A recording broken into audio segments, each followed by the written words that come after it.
Zamislite da jednog dana izađete iz kuće, napravite nekoliko fotografija i u sljedećem trenutku se nađete u potpuno drugom vremenu. Ljudi oko vas nose čudnu odeću, automobili izgledaju nestvarno modernim, a tehnologija je naprednija nego što ste ikada mogli da zamislite. Da li biste poverovali da ste putovali kroz vreme ili biste pomislili da je ovo san? Ovo je priča o Sergeju Ponomarenku, čoveka koji se pojavio nijotkuda sa starim fotoaparatom, dokumentima iz prošlog veka i priča koja prkosi zdravom razumu. Da li je zaista bio putnik kroz vreme ili je ovo bilo sve osmišljena prevara? Ostanite do kraja da saznate istinu.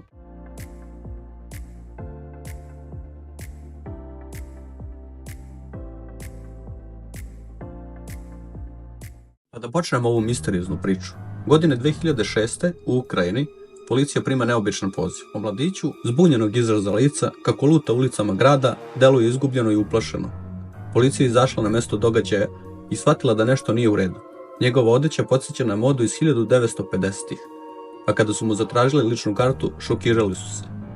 Dokumenti iz Sovjetskog saveza, zemlje koje više ne postoji. Još veći šok dolazi kada otkriju da prema tom dokumentu je on rođen 1932. godine, a mladić pred njima izgledao je kao da ima 20 godina. Na pitanje koji je datum, on im je odgovorio da je 23. april 1958. godina. Policija ga je privela u psihijatrijsku ustanovu, gde ga preuzima dr. Pavle Kudrov. Međutim, ono što sledi ostavlja lekare i istražitelje u stanju neverice. Dr. Pavle Kudrov pokušava da razgovara sa Sergejem i pita ga kako je završio u 2006. godini.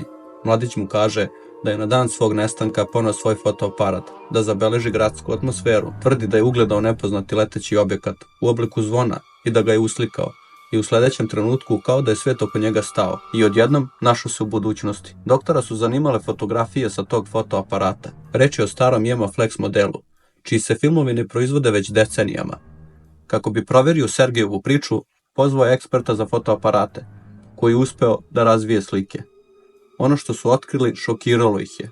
Fotografije prikazuju Kijevo iz 1950-ih, automobile, zgrade koje više ne postoje i ljude obučene u tadašnjoj modi. Među snimcima je i fotografija samog Sergeja sa njegovom devojkom, ali jedna slika izaziva najveću misteriju. Na njoj se jasno vidi nepoznati leteći objekat u obliku zvona, baš kako je opisao. Dr. Pavle Kudrov pokušava da shvati kako je moguće da čovjek pred njim tvrdi da dolazi iz prošlosti.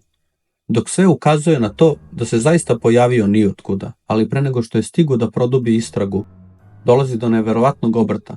Te noći Sergej Ponomarenko nestao je iz svoje bolničke sobe bez ikakvog traga. Sigurnosne kamere prikazuju kako ulazi u sobu, ali ni jedna nije zabeležila kako je izašao. Vrata su bila zaključana, a prozori obezbeđeni rešetkama.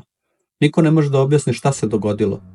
U međuvremenu policija i dalje istražuje i dolazi do još jedne šokantne informacije. U arhivima pronalaze prijavu nestanka čoveka po imenu Sergej Ponomarenko iz 1960. godine. A ono još neverovatnije, uspevaju da pronađu njegovu devojku, sada staricu u svojim 70-ima.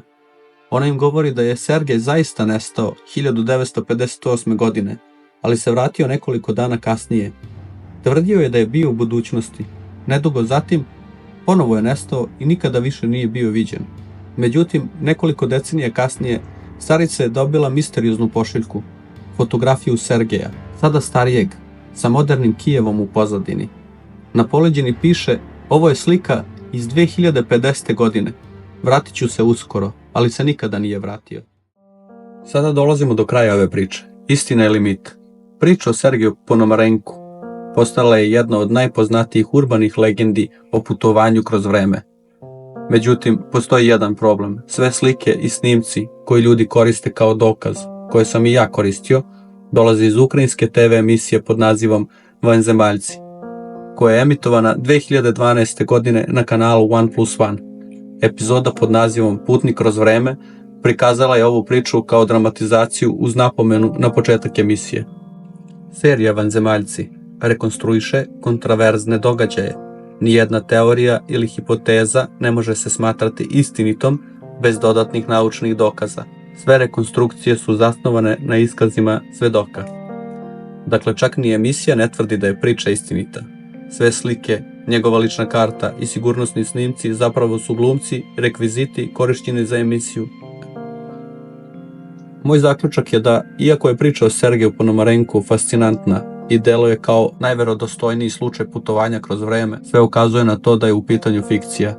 Najverovatnije je to da je bila zanimljiva urbana legenda koju ukrajinska emisija odlučila da dramatizuje. Ako vam se svidela ova priča, ostavite like i pretplatite se na moj YouTube kanal. Također, na mom YouTube kanalu možete pronaći još zanimljivih tema.